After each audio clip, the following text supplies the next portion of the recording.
Aloha, ladies and germs. Jeremy Vaeni here, and you are listening to Our Undoing Radio, my ongoing discussion with biologist, philosopher, psychonaut, poet, artist, whatever else, Tom Cheetham, on his, well, at the moment, I guess this is part 3 of a 3-part mini-series within the season on his latest Iboga journey in South America.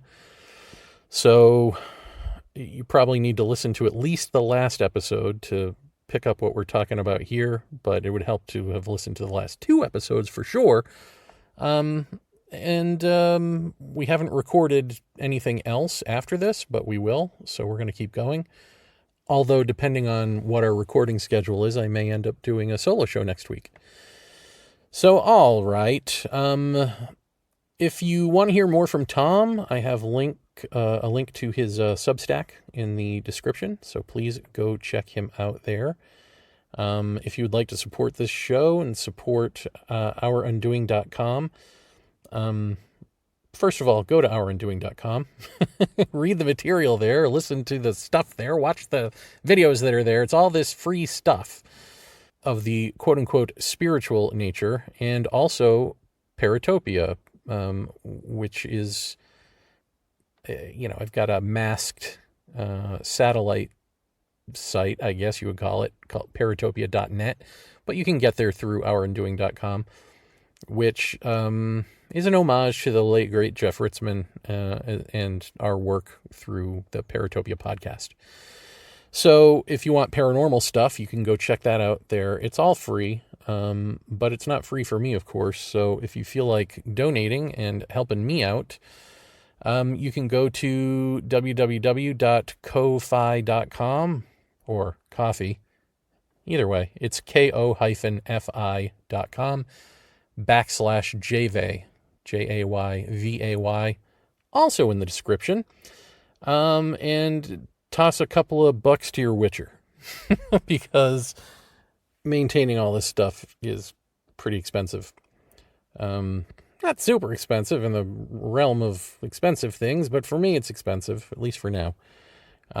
So yeah, please do consider helping out there if you can, and if you haven't already. I mean, if you're someone who's like given money a bunch of times, don't. Stop picking up slack for these other people. Come on, people. You know who you are. Don't make me just say people. Then I sound like a school marm. Nobody wants that. All right. We're going to pick right up where we left off last conversation with Tom Cheetham now. And it'll be a toss-up.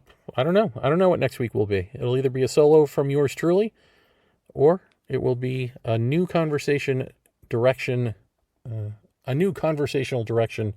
with Tom Cheetham. We shall see. So, do you, not Young or anyone else, you, Tom Cheetham, believe that whoever the jukebox woman is a real entity? Oh, is there something to be what it is like to be her? yeah. Oh, aren't you? Yes, that's good. Yes, very good. I'm stealing that from Bernardo Castro, because that's what he asked me about the aliens. Is there something that it's like to be them? Yeah, and Bernardo's stealing it from what's his name, who wrote the thing about the bat. It's a trope from consciousness studies. Yeah. No, it's really good, and it's perfect here. And my answer is it's surely that I don't know, but I like I'm going to just quote back at you, because this occurred. My memory of this rose in my mind. Oh, along with small details from my very young life, which I have not remembered in decades. Anyway, but along with that stuff. This is actually from Harold Bloom's introduction to the most recent edition of Henri Corbin's book on Ibn Arabi. And I'm not much of a fan of Harold Bloom, but this is pretty cool because it mirrors my statement, which we mentioned a while back, about the golden woman who appeared to me in my second experience. And one of the students said, "Do you think she was real?" And I said, "I don't care," which seemed like a funny thing to say. Well, Harold Bloom has a similar kind of comment. What does he say?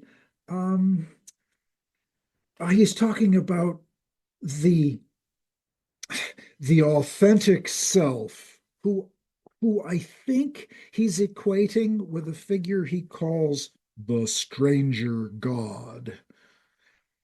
The authentic self wanders light years out in the interstellar spaces in exile from us. That's one thing. And then later in the paragraph, he says, "We might want to pray, but to whom? And as for believing that he exists, we have no term for his wandering in the outer spaces, so existence does not apply." And that seems about right to me. Well, I that's fine, but like in the moment, I mean, that's all fine on a level, but like intuitively in the moment, is it the same quality as a dream where it feels real, but then you look back on it, given just maybe just even what you're taught, that like, oh, that's all aspects of me. it's Or not. when you look back on it, do you go, no, that still feels like that's someone else or Oh something else? no, I don't no, know what yeah, it is. yeah, no. You see the feeling. Yeah, no, that's a super good point. And I'm glad you pressed it. Um, Dreams usually feel like psychology to me. Every once in a while, you have a monster dream, and you think, Right, "Whoa, I'm not sure that's psychology." right. Yeah. But dreams are usually like, yeah. Um, that's me, or at least that makes sense. This was not that. This is not that. This is not that. It was extra. It was um any hyphenated word with human on one side doesn't apply. This was not inhuman, more than human, beyond human. It's just like nope, and nope, nope. They don't give a shit about me. um, you know, that seems yep, nope, nope. The closest thing that I've here's a thing that comes to me from my own recent past that I've used when trying to um, defuse people's sense of the importance of the human. There's a wonderful story that Kathleen Raine tells. She was a British a fan of Henri Corbin, among other things, and scholar of William Blake and whatnot. And she visited India probably in the 60s as a young woman, maybe in her 20s and 30s. And she visited with a Hindu, master. I think it was Hindu, maybe it was Buddhist, but it was in India. It was either Hindu or Buddhist.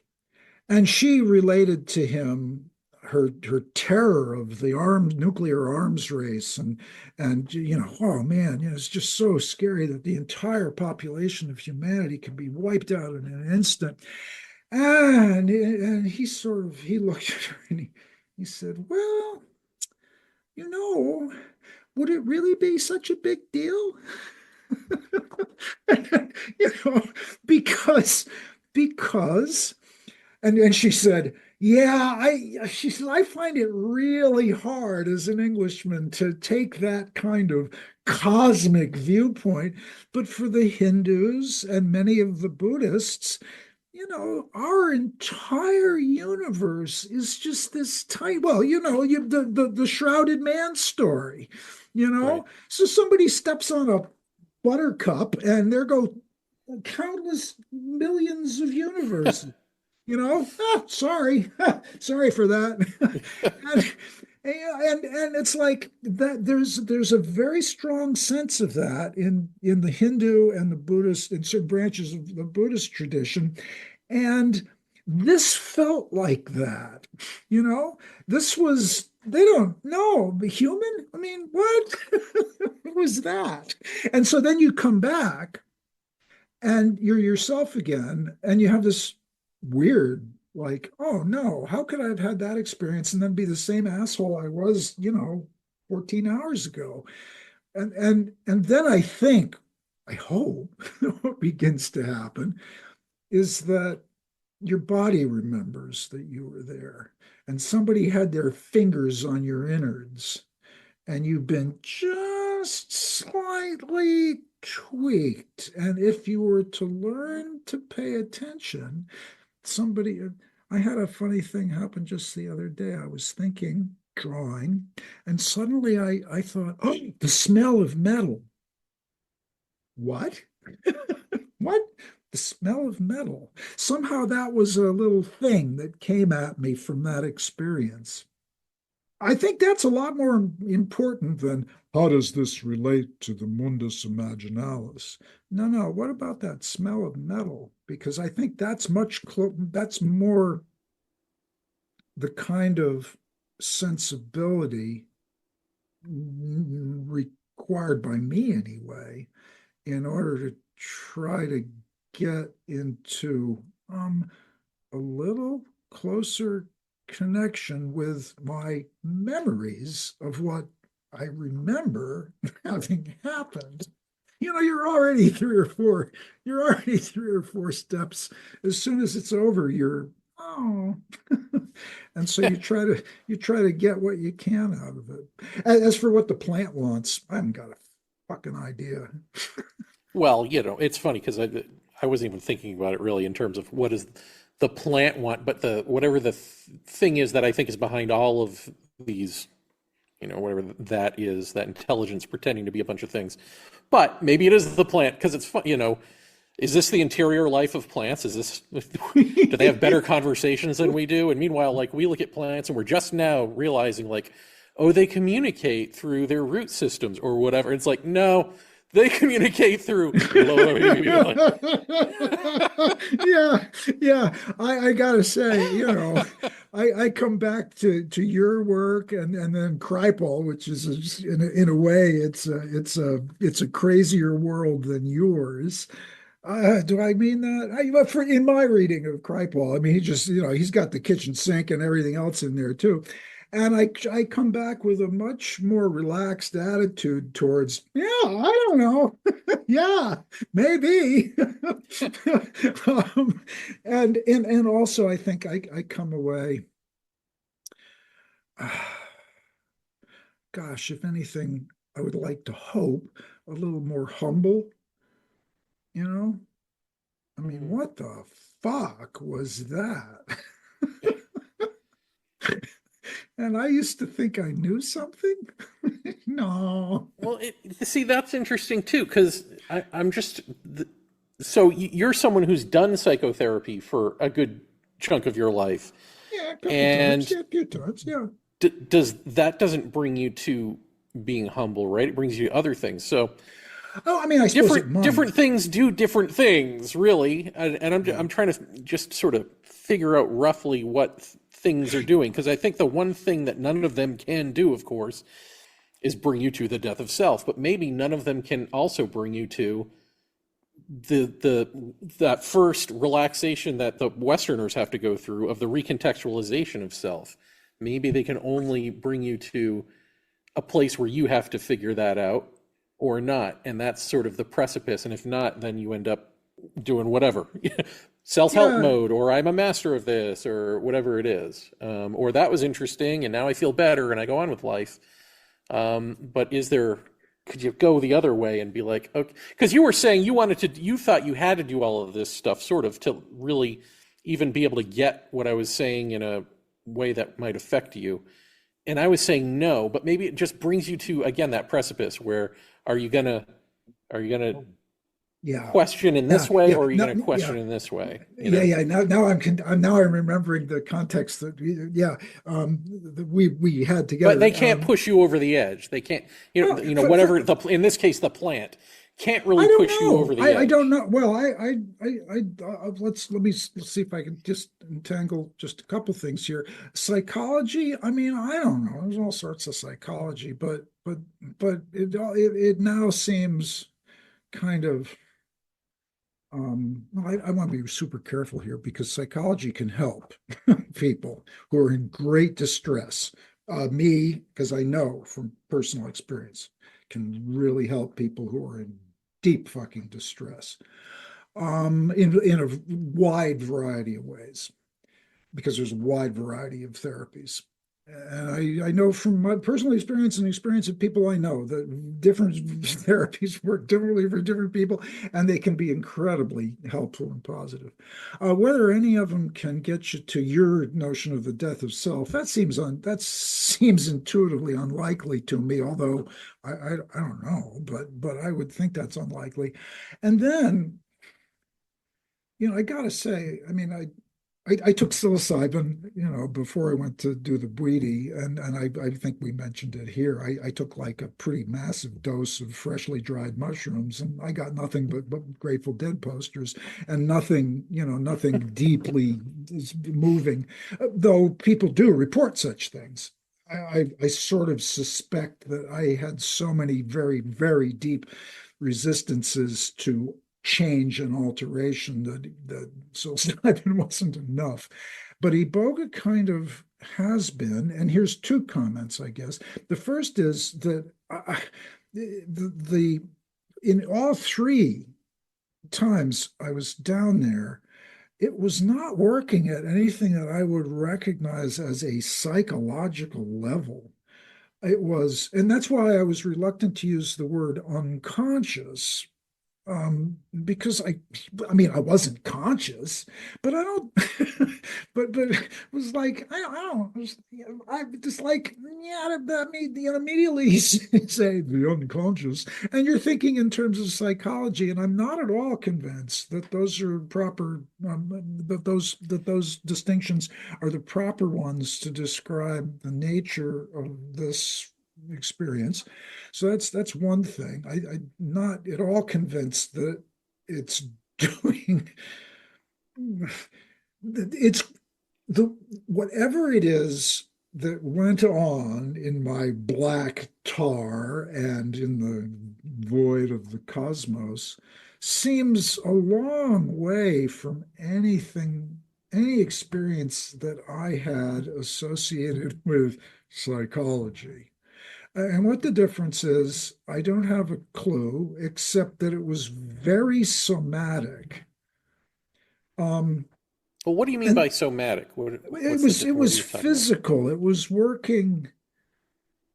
I mean, it's a very physically debilitating toxin, you Hmm. know. Um, and when you're unless you do kinds of therapy, which I have not done, when you're doing what do we call it? The talk therapy, the spoken word therapy. Though it may work at the physical level, it doesn't start there. This does. This goes right to your whatever. It starts at the physical and percolates up into or not quite into consciousness. I don't know. It seems to work at a quasi physical level. And honestly, Corbin would say, well, it's because it's working at the psychocosmological level. If you didn't think in terms of psychology, but you thought in terms of psychocosmology, then it makes perfect sense that if you do something to your solar plexus, that you're going to get Kali and you're going to see the cosmic void in its full glory because there is no point in thinking. Yeah, so we don't, I certainly am not fluent, although I thought I was getting pretty fluent in a kind of in a set of categories, and let me just finish this thought, in a set of categories that will be adequate to this kind of experience. And then I have this kind of experience, and I realize that even those categories are totally inadequate, which is why I was trying to say earlier that maybe Corbin's Mundus Imaginalis. It just gives you an aperture to these things. I mean, and to drag it back into the world that I'm supposed to know something about, imagine if this is the kind of thing that happened to Ibn Arabi. You know, he's standing around on the street in Mecca and boom, whoa. I think I better write this down. And it's really hard. I guess this is the question, because when you're saying it's not psychological, but it's both being filtered by who you are Yes, and also breaking down and working on who you are. yes.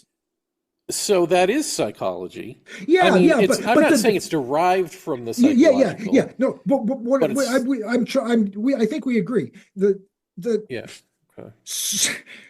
I mean, it's let's think of the two poles. You're here, and then well, we use the refrigerator. She's out here, you know, and as long as you're looking at her, it's psychology. But in that, God, and I don't know if I really want to say this, but in that brief moment when some, well, some spark of your soul isn't in you anymore, and you're over here looking from her side, that's not psychology.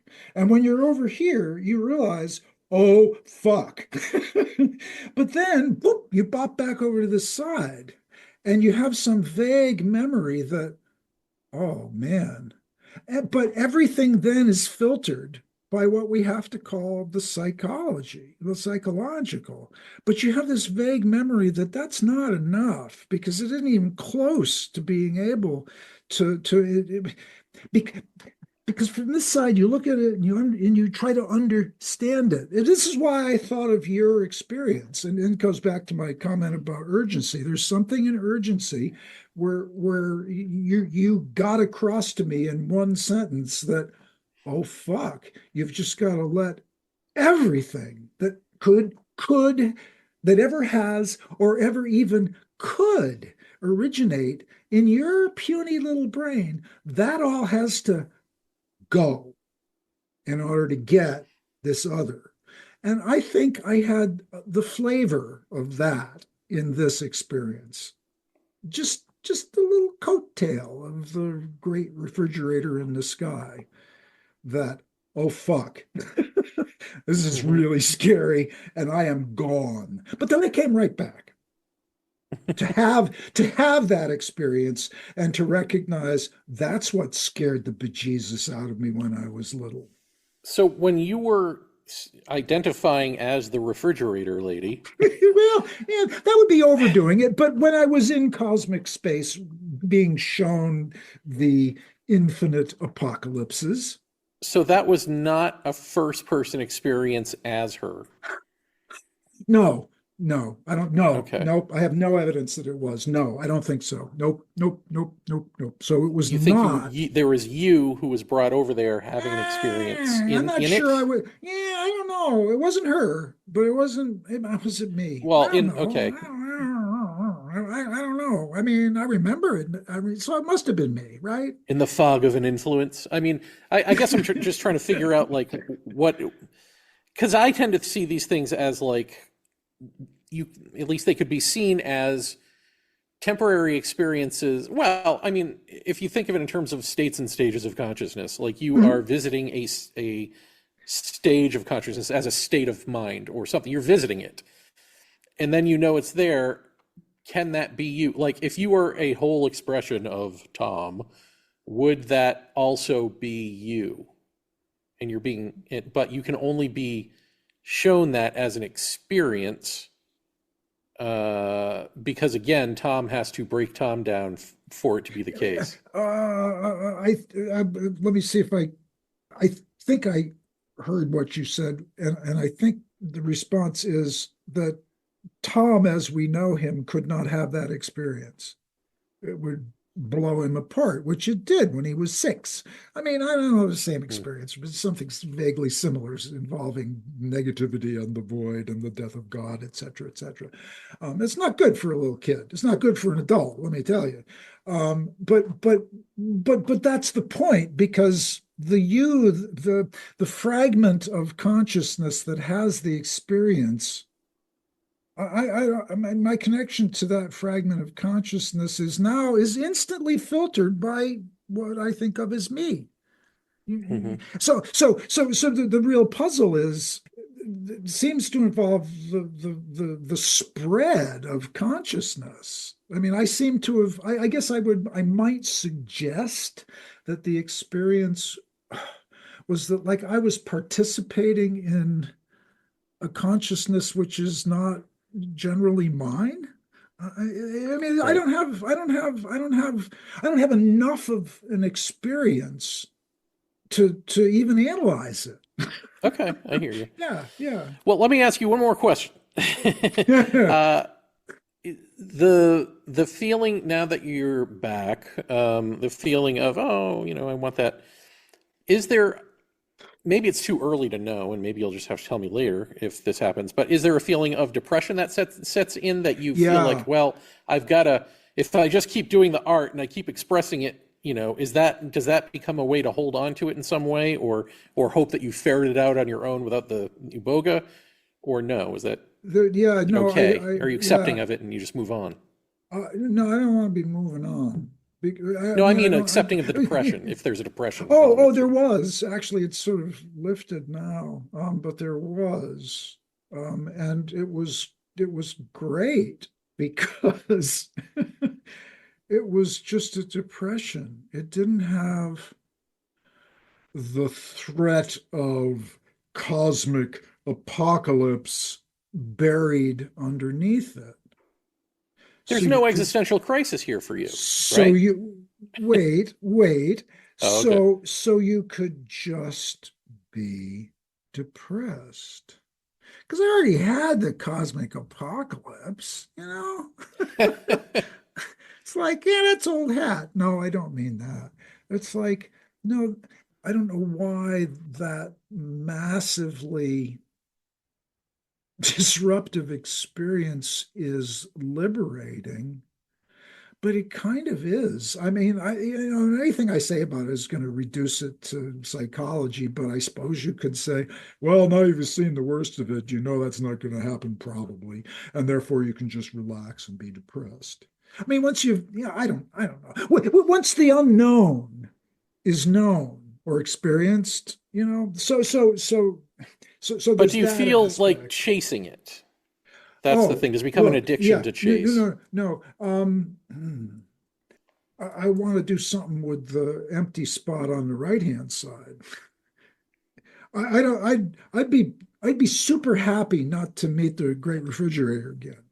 I would, that would be really cool if that's the only time she's going to do that to me. On the other hand, if I go back and do it again, and she, it, them, they decide I need to see that again, then I made it See, through the what's first interesting to time. me about you is like, yeah, sure, the experiences themselves obviously have the impact that they're going to have because that's the nature of the experiences themselves. But the fact of you having them, having been a lifer in the materialist realm, isn't producing any sort of, it doesn't seem, ontological shock that you've read about through Jeff Kripal and John Mack maybe, or whoever. Do you have that? Like, even describing like the sweat lodge thing of, well, I was just out of my body for a second. There were these two beings, one I didn't know and one who kind of knew me. It's like, just flippantly, like the way that I would say this is the way that you're saying it. So do you think ontological shock is overblown?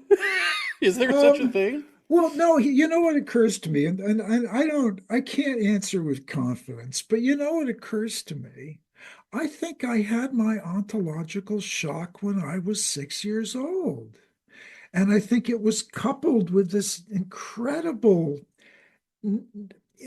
I think my ontological shock was that nothing is real.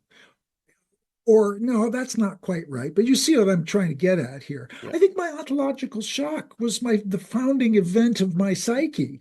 And I am so relieved to find through you and Kripal and this fucking plant that these other things that that were so huge for me when I was young really are real. And that maybe I can really, honestly, with the heart of my heart, let go of reductionist materialism. That's not quite right, but it's effective. That's kind of what I'm thinking. That no, I had my ontological shock, and it was that nothing is fucking real. And to find out that things really are, that is sweet. You know? I I mean, think that's where I'm going to cut it off. if this cosmological refrigerator, who's the queen of the void, I mean, this is pretty sweet, man. I'll take that. That is the place to leave it, I think. All right. Thanks, Jeremy. Yeah. Thank you.